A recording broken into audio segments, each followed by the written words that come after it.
Good afternoon, students. Today I will explain the famous Fisher's quantity theory of money, which is also known as the cash transaction approach.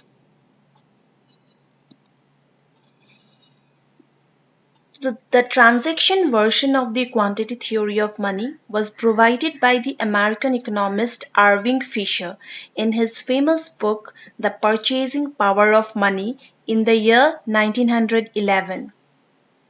According to Fisher, other things remaining unchanged, as the quantity of money in circulation increases, the price level also increases in direct proportion and the value of money decreases and vice versa.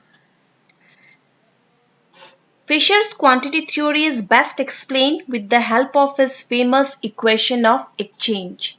Initially, the equation was PT is equals to MV, but later taken into consideration money in circulation, he was criticized, and that's why he brought in the concept of extended version of the quantity theory of money by including the bank money. So the modified equation is PT is equals to MV plus M dash V dash, where P is the price level,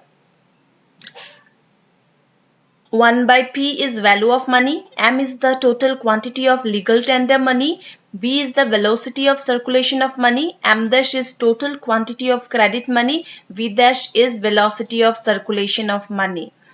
So as a whole, MV implies supply of money, PT implies demand for money.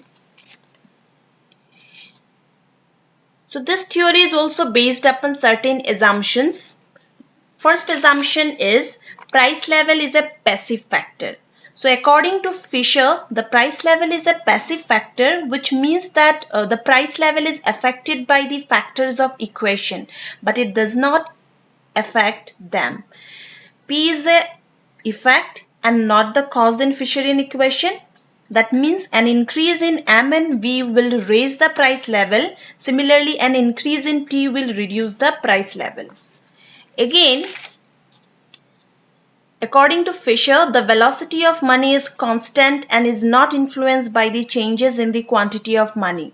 The velocity of money depends upon exogenous factors like population, trade, activities, habits of the people, interest rate, etc.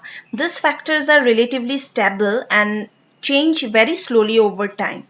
Thus, V tends to remain constant so that any change in supply of the money will have no effect on the velocity of money. T is also constant and it is independent of other factors such as M, M dash, V and V dash. Next is demand for money is proportional to the volume of transaction. Next, supply of money is exogenously determined and it is constant. Now we can explain this theory with the help of a diagram. So here we have two diagrams, diagram 1 and diagram 2. So in figure 1, we have seen that when the money supply is double from OM to OM1, the price level is also double from OP to OP1.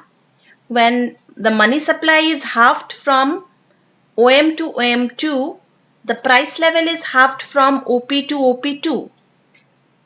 We know the price curve P is a function of M is a 45-degree line showing the direct proportional relationship between the money supply and the price level. Similarly, in figure B, when the money supply is doubled from OM to OM1, the value of money is halved from O1 to O1 by P to O1 by P1. And when the money supply is halved from OM to OM2, the value of money is doubled from O1 by P to O1 by P2. And the value of the money curve, that is 1 by P, which is a rectangular hyperbola curve showing an inverse proportional relationship between the money supply and the value of money. So the broad conclusion from this Fisherian equation or the Fisherian quantity theory of money, we have seen that price curve shows direct proportional relationship between money supply and price level. And in diagram B, we have seen the value of money curve shows inverse proportional relationship between money supply and the value of money. The general price level in a country is determined by the supply of and demand for money, and given the demand for money, changes in money supply leads to proportional changes in the price level. Now, we know that all theory has its certain limitations or criticisms. This theory is no exception. We have certain criticisms. So the quantity theory of money developed by Fisher has been criticized on the following grounds. First is interdependence of variables. So the various variables in transaction equations are not independent as assumed by the quantity theory. For example, M influences V. As money supply increases, the price will increase. Fearing further rise in price in future, people increases their purchases of goods and services. Thus, V, that means velocity of circulation of money, increases with the increase in the money supply. Similarly, M influences V dash. That means when money supply increases, the velocity of credit money also increases as price increases. Because of an increase in money supply, the use of credit money also increases. So this increase in the velocity of credit money, that means V dash. Similarly, Fisher assumes price as a passive factor having no effect on trade, but in reality, rising prices increases profits and thus promotes business and trade.